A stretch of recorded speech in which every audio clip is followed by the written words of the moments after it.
যাকে দেখতে আপনার বিশ্রী লাগে, ঘৃণা হয়, তাকে দেখেই কেউ কেউ হয়তো মুগ্ধ হয়ে তাকিয়ে থাকে, মায়ায় পড়ে যায়।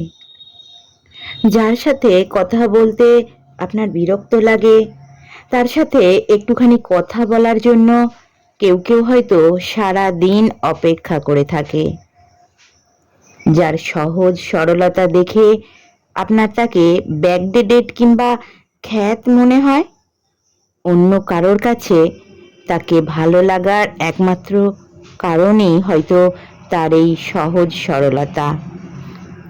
কালো রঙের মানুষটাকে দেখে আপনি যখন মুখ ফিরিয়ে নেন, ভালো লাগে না, অন্য কারোর কাছে হয়তো এই কালো মানুষটাই প্রিয়।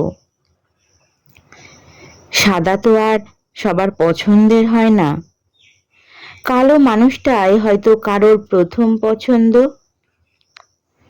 আপনার কাছে যেমন good look, dress up, Glamour প্রথম প্রায়োরিটি পায়, অন্য কারোর কাছে হয়তো মনের সৌন্দর্যটাই প্রথম প্রায়োরিটি। আসলে একটা কথা জানেন কি, একটা মানুষ কখনো সবার কাছে ভালো হতে পারে না, আবার একই সাথে এটাও সত্যি একটা মানুষ কখনো সবার কাছে খারাপ হয় না, সবার অপছন্দের হয় না। প্রত্যেকটা মানুষই কারোর না কারোর কাছে তার প্রিয় ব্যক্তিত্ব। যে যেমন তাকে ঠিক তেমন ভাবেই ভালো লাগার কেউ না কেউ ঠিকই আছে। তাই কেউ যদি আপনাকে খারাপ বলে কিংবা অপছন্দ করে, তাতে কষ্ট পাবেন না, কারণ আপনি একটা মানুষ, আপনি কখনো সবার পছন্দের হতে পারবেন না, এটা খুব স্বাভাবিক। শুধুমাত্র আপনি কেন, পৃথিবীতে কেউই সবার কাছে পছন্দের হতে পারে না, কেউ না।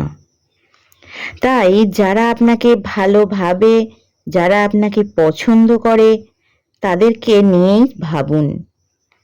আর যারা আপনাকে অপছন্দ করে কিংবা খারাপ ভাবে, তাদেরকে তাদের মতো করে ভাবতে দিন।